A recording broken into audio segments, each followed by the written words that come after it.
Vous nous dites, monsieur Jean-Luc Brugnot, que l'important n'est pas qui vous êtes, mais qui vous n'êtes pas. Vous n'êtes pas un produit de Sciences Po ou l'ENA qui enseigne que l'eau dans le désert, au milieu d'une foule qui meurt de soif, n'a aucune valeur si personne n'a d'argent pour l'acheter. Vous dites, haut et clair, qu'en défendant l'emploi, les ennemis du pouvoir financier rendent le pouvoir financier invincible. Vous démontrez que pour sortir du réchauffement climatique et de la fracture sociale, il faut absolument sortir de notre système fou de croissance infinie, ce que personne n'envisage. Et vous nous en donnez non seulement le moyen, mais aussi la méthode.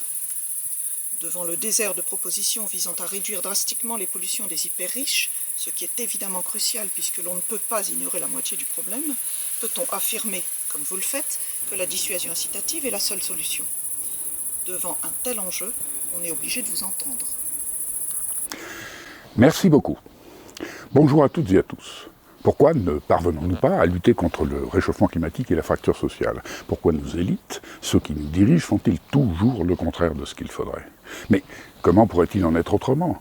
Ils apprennent à la très grande école à penser de façon stupide, imbécile au sens étymologique. Prenons l'économie. Tout le monde comprend que si l'on est le seul dans le désert à avoir un verre d'eau, au milieu d'une foule qui meurt de soif, cette eau aura une valeur inestimable. Tout le monde le comprend, sauf l'expert de l'économie, pour qui votre eau n'aura aucune valeur si personne n'a d'argent pour l'acheter. C'est surréaliste. Vous ne ferez jamais croire, pas même à un enfant de 4 ans, que de l'eau n'a aucune valeur. Même un nourrisson pleure quand il a soif. Le problème, c'est que nous ne sommes pas dirigés par des nourrissons, mais par des experts. Alors on construit des oléoducs pour vendre du pétrole polluant aux pays riches, mais pas d'aqueducs pour donner de l'eau à ceux qui meurent de soif. Où sera le profit? Et puisque seul compte l'argent, alors qu'il faut épargner la ressource et réduire notre activité industrielle pour polluer moins, on fabrique des objets fragiles exprès pour qu'ils cassent, afin d'en vendre encore et toujours plus. Tout le monde le sait. L'économie, c'est de la folie. Mais c'est comme ça, et personne ne bouge. Le problème, c'est le système. Souvenez-vous, en 2015, Manuel Valls, alors Premier ministre, renouvelle l'autorisation pour l'usine de Gardanne de produire de l'alumine, et donc, par la même occasion, de continuer à déverser ces bouches toxiques en plein cœur de la réserve marine de Cassis. Valls était-il fou? Voulait-il polluer la planète? Évidemment non. Les lobbies ont-ils fait pression pour préserver leurs profits financiers? Pas du tout. 700 emplois dans l'usine, plus ce que l'on appelle en économie les emplois induits, Valls aurait fait 3000 chômeurs. Les syndicats n'auraient pas pu laisser faire. On ne peut pas laisser 3000 personnes perdre leur emploi. Dans notre système financier, il faut avoir un salaire. Il faut donc défendre l'emploi. Mais défendre l'emploi coûte que coûte, même quand il est dévastateur de l'environnement, c'est dévastateur de l'environnement.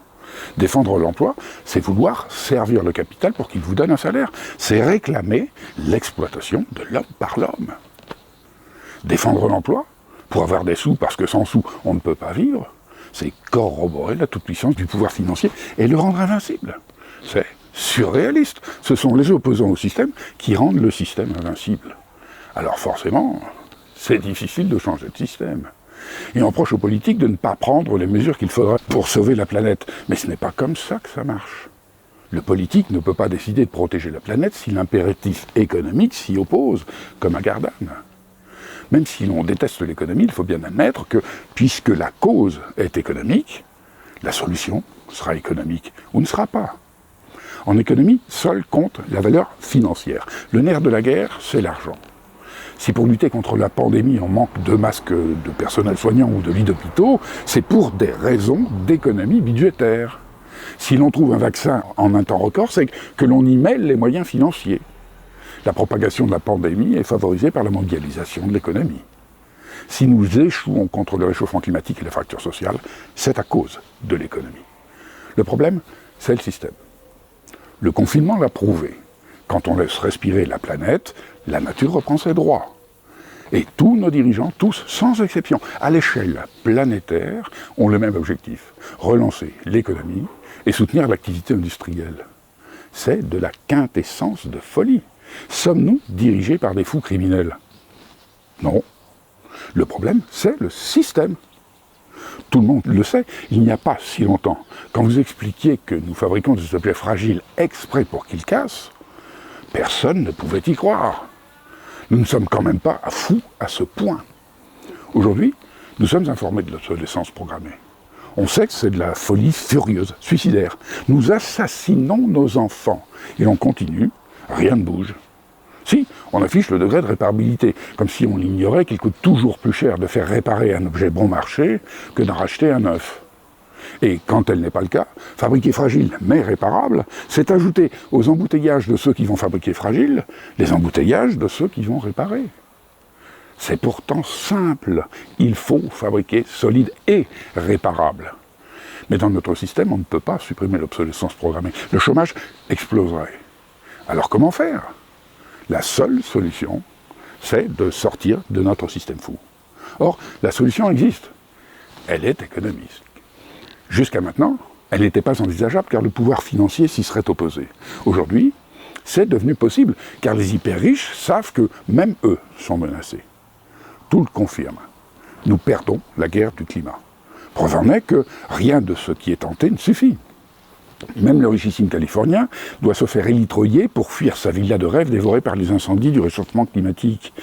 La vérité d'hier n'est plus celle d'aujourd'hui. Nous pouvons faire de notre pire ennemi, le réchauffement climatique, notre meilleur allié, car nous sommes tous menacés. La solution existe, la dissuasion incitative. C'est de l'économie, mais pas de la folie. Avec la dissuasion incitative, chacun fera sa part. Faire le petit geste, oui, mais si tout le monde le fait, du plus défavorisé au plus fortuné, même les plus riches, le petit geste, c'est ce qui marche le mieux.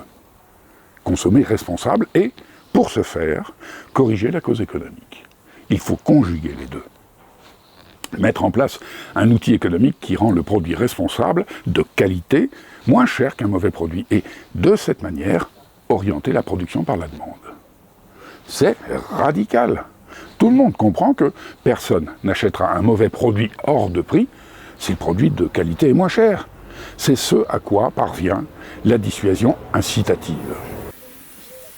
Vous nous dites que pour sortir du réchauffement climatique et des pollutions, il faut inciter le plus immédiatement possible et de la façon la plus efficace qui puisse être au comportement responsable par la motivation économique. Que la dissuasion incitative le fait de façon tellement efficace qu'elle réduit simultanément la fracture sociale de façon drastique. Que rien ne peut être plus efficace, car avec la dissuasion incitative, un produit d'excellente qualité sera moins cher qu'un produit médiocre. C'est inimaginable. C'est pourtant ce que vous n'avez aucune difficulté à démontrer. Absolument. La dissuasion incitative utilise le moyen le plus radical qui puisse être, le prix. L'urgence impose une efficacité fulgurante et immédiate, tout de suite. C'est là, maintenant, qu'il faut tous être responsables. La dissuasion incitative est d'une efficacité redoutable. Elle n'est pas une théorie qu'il faut démontrer, elle n'invente rien. Elle ne nécessite aucune réforme systémique. C'est une simple mesure qui met en œuvre des mécanismes avérés performants, connus de tous depuis des siècles. Elle est basique, ce qui réduit à minima le risque d'erreur. La dissuasion incitative instaure des taxes d'abord minimes, mais progressives, lors de l'achat de produits polluants payés par le consommateur, mais rendus intégralement, au-delà de la compensation, en aide à la consommation positive et plus largement à tout ce qui est positif pour la planète. On prend très peu d'un côté pour rendre énormément plus de l'autre. Les taxes seront d'autant plus conséquentes que l'on polluera parce que l'on possède un jet privé, par exemple, et les aides d'autant plus généreuses pour celui qui, n'ayant pas de jet, pollue infiniment moins. L'acceptabilité est totale. Les taxes ayant pour but de dissuader le pollueur de polluer, qui pourrait se plaindre de devoir payer parce qu'il pollue ? La méthode consiste à mettre en œuvre la dissuasion incitative uniquement en France et seulement sur un produit tel le glyphosate, pour constater qu'elle se propagera d'elle-même à la concurrence étrangère. C'est une révolution. Jamais un pays n'a pu prendre seul une décision positive pour l'environnement qui soit compétitive au point de se propager à la concurrence. C'est une des particularités exceptionnelles de la dissuasion incitative, et ce n'est pas la seule. Une fois son hyper-efficacité démontrée, nous pourrons l'appliquer à toute nuisance environnementale, à l'échelle française, européenne, puis mondiale. On sort des pollutions. Non seulement agrochimiques, mais au final de toutes les pollutions. L'application du principe de la dissuasion incitative sur le glyphosate est explicite. Pourquoi une taxe payée par le consommateur ? Interdire le glyphosate au sol de l'agriculteur français, c'est lui tirer une balle dans le pied face à la concurrence étrangère. Et prévoir d'interdire, c'est inciter à attendre la date butoir et, sans solution, la reporter sans fin. Contrairement, avec la dissuasion incitative, les taxes sur la consommation de produits au glyphosate toucheront aussi nos importations, pour être rendues en France uniquement en aide et subventions à l'achat de produits vertueux, à la recherche ou à la transition verte. Le handicap devient un avantage. Pourquoi une taxe progressive? Dès l'annonce de l'instauration d'une taxe progressive payée par le consommateur, l'agriculteur sait que son produit finira par être hors de prix et donc invendable en France. Il devra réagir au plus tôt. Contrairement à la date butoir, c'est efficace avant même d'être mis en application. Si l'agriculteur s'oriente vers une agriculture responsable, il sera aidé grâce au fruit des taxes.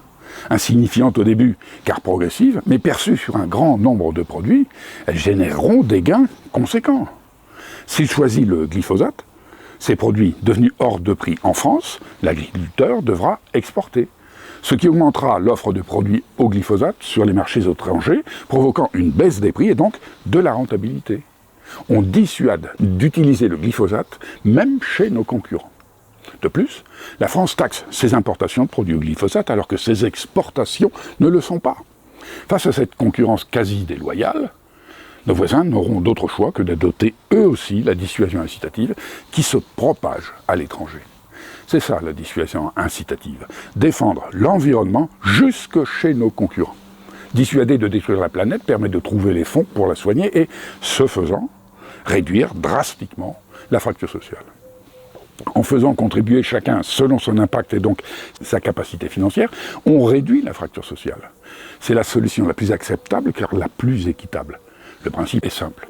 Les taxes actuelles sur les carburants sont le parfait exemple d'une taxe progressive payée par le consommateur sur l'achat de produits néfastes. C'est la partie dissuasion de la dissuasion incitative. C'est si efficace que l'appliquer, comme le fait le gouvernement, donne naissance aux gilets jaunes qui ne peuvent plus acheter de carburant mais ne peuvent pas s'en passer. Comme nous tous, ils sont déjà taxés sur le carburant qu'ils achètent. Ils ne peuvent pas payer plus, ils font déjà leur part.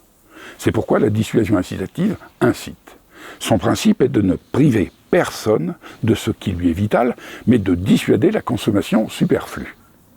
On avance le coût de l'augmentation de la taxe, avant de la prélever, à celui qui ne peut pas payer plus. On lui permet d'acheter du carburant et donc de payer les taxes déjà existantes, sauf celles de trop. Ça ne coûte rien à l'État, c'est un prêté pour un rendu. Chacun contribue selon ses moyens. Tant que l'on peut payer, on n'est pas remboursé, mais on sauve la planète.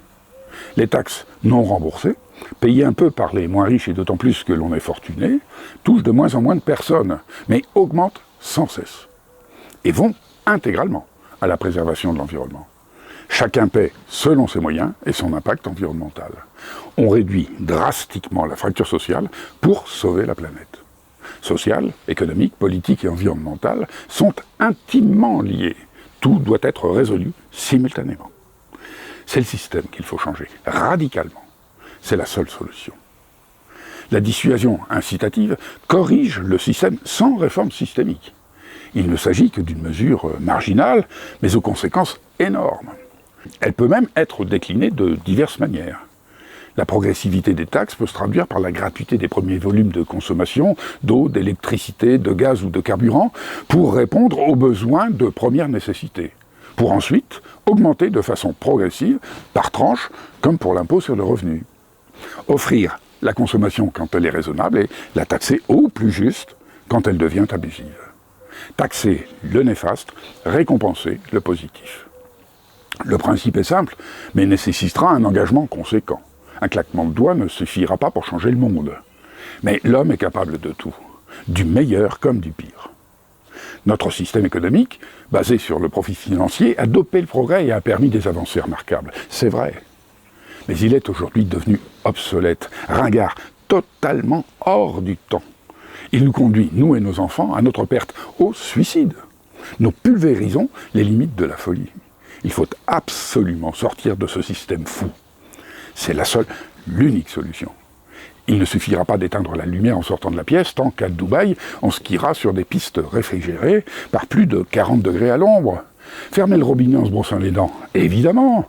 Mais si certains arrosent des hectares de gazon rien que pour jouer au golf, sans parler des hyper riches, plus riches que les États, qui s'amusent à claquer des pétards pour envoyer des fusées dans l'espace et y faire du tourisme. Vous imaginez ce que l'on pourrait faire pour la planète si, au lieu de servir des délires d'ados attardés qui gaspillent l'énergie, gâchent l'intelligence scientifique pour polluer, toute cette énergie, toute cette puissance financière, toute cette intelligence scientifique était consacrée à sauver la planète. À nettoyer les océans, à planter des forêts immenses dans le désert et à financer toute avancée vitale, cruciale, là, maintenant, immédiatement, avant qu'il ne soit trop tard. Nombre d'économistes disent qu'il faut créer des emplois responsables pour remplacer ceux de l'obsolescence programmée. C'est bien de le dire, c'est bien de le faire. Avec quel argent? C'est ça la vraie question. Une étude de Lucas Chancel et Thomas Piketty de 2013 montre qu'à l'époque, les 10% les plus riches émettaient déjà 50% des pollutions. On ne peut pas ignorer la moitié du problème. Et la fracture s'aggrave. En 15 ans, les émissions de gaz à effet de serre des jets privés ont augmenté de 31%. Les hyper riches sont ceux qui polluent le plus et ils sont les seuls à pouvoir financer la transition écologique. C'est surtout à eux de payer. Si certains riches s'amusent à claquer des pétards, il en est qui réclament un impôt sur la fortune mondiale pour financer la transition écologique. C'est moins scientifique, mais tellement plus intelligent. Un ISF mondial, c'est déjà ça. Mais certains riches s'opposeront, et ça ne dissuadera pas les hyper riches de polluer. Eux aussi doivent devenir responsables. C'est cela la force de la dissuasion incitative. Elle dissuade chacun de polluer selon son impact écologique. Plus on pollue, et plus on paie. On n'en veut pas aux riches, on en veut aux pollueurs. Et en réduisant drastiquement les pollutions de chacun, surtout des plus riches, qui polluent le plus, la dissuasion incitative trouve le financement nécessaire pour la transition verte, responsable et fulgurante, tout en réduisant la fracture sociale pour sauver la planète. Avec la dissuasion incitative, c'est possible, car on corrige le système. Elle est la seule à en donner le moyen. Mais une idée méconnue n'a aucune chance de voir le jour. Nos économistes, nos politiques, ne se bousculeront pas pour corriger un système dont ils tirent leur pouvoir. C'est donc à nous, pour que vive la vie, pour que ne disparaissent pas les espèces menacées par les folies économiques, pour notre avenir et celui de nos enfants, pour donner vie à une vraie démocratie, c'est à nous, citoyens, de faire savoir que c'est possible. Se contenter de ne pas nuire à la planète, ça n'est pas faire sa part. Il faut aussi la protéger des hyperpollueurs qui la massacrent pour leur seul plaisir. La tolérance n'est plus une vertu quand elle laisse commettre le crime, qu'elle accepte que l'on détruise le bien commun des générations futures. Ça n'est pas tolérable. Être responsable, c'est aussi faire en sorte que plus personne ne détruise la planète avant qu'il ne soit trop tard. Chaque jour, les promesses d'avenir s'assombrissent. La solution est là. Chacun ne doit-il pas faire sa part pour qu'elle soit adoptée? La vôtre, si vous le voulez, c'est de partager cette vidéo pour faire savoir que la solution existe. Vu mon âge, j'ai très peu de followers sur le net. Moi seul, je n'y suffirai pas. C'est aussi à vous de construire votre avenir et de faire en sorte qu'il soit un très bel avenir, un merveilleux avenir. C'est possible. Vous pouvez organiser des rencontres entre amis pour visionner la vidéo, en parler entre vous, échanger. Il faut partager l'idée. C'est ensemble que nous réussirons à construire un bel avenir, sachant que c'est à nous tous, à chacun de nous, de faire sa part. Bel avenir à toutes et à tous, c'est à chacun de nous d'en décider et de le construire. Merci.